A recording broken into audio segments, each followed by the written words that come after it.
My great-grandfather completely understood what needed to be done in the long run to set himself up for financial success.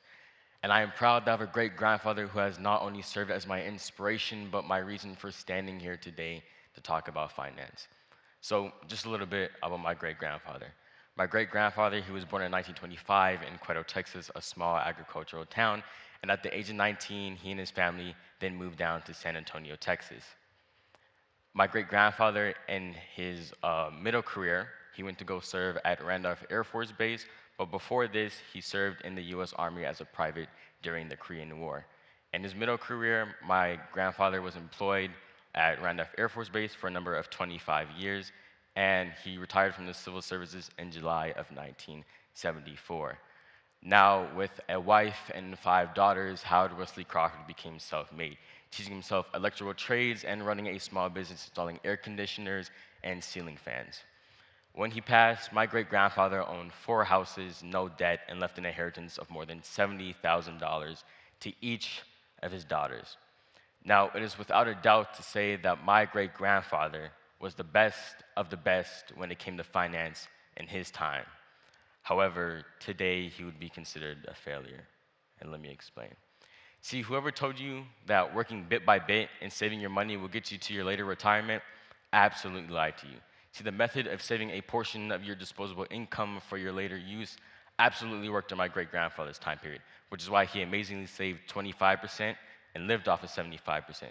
However, unfortunately, today we cannot do this because of inflation and specifically because of the continuing separation between the lower, middle, and upper classes. My great-grandfather, who you have seen and that I have mentioned, you can never be like him. And I, his own great-grandson, can never be like him. The rich are getting richer, and the proletarian commoners are absolutely sinking. One major problem that the lower and middle classes have today is that they've plummeted into what we call negative wealth, meaning that the value of their debts exceeds the value of their assets, and they don't have the necessary money to make this up. Now, the way that I understand it is the big question in the room is, how do I gain positive wealth and save for my retirement today in the long run? First, you need to understand that your 2 biggest enemies are bad debt and compound interest. The first steps to gaining positive wealth is not accumulating bad debt. And that seems vaguely obvious, but with 2/3 of Americans having debt today, obviously not. In addition, a basic understanding of compound interest is needed. My great-grandfather was the embodiment of compound interest. His money worked for him, which is a good thing. However, today, compound interest often hurts. So here's an interesting thought, or a nice quote I like to use. A fool and his money are soon parted. The words of Thomas Tusser. And with finance not being taught in schools, and specifically not being taught in ACS, it is no wonder why financial literacy is in short supply. What financial literacy is a set of skills and knowledges that allows an individual to make an informed and effective decision regarding all of the financial resources. 189 million US citizens, 2/3 of the population, are struggling to climb their way out of an average of $16,000 in credit card debt, which would subsequently take them 15 years to pay off.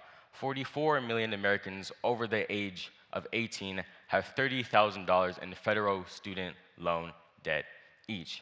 Therefore, my 2020 vision is to educate people on the importance and the benefits of successful financial literacy. I don't want to see the people closest to me end up as victims, and I don't want to see more and more people ending up as statistics. Here's another interesting quote. Albert Einstein once said that compound interest is the 8th wonder of the world.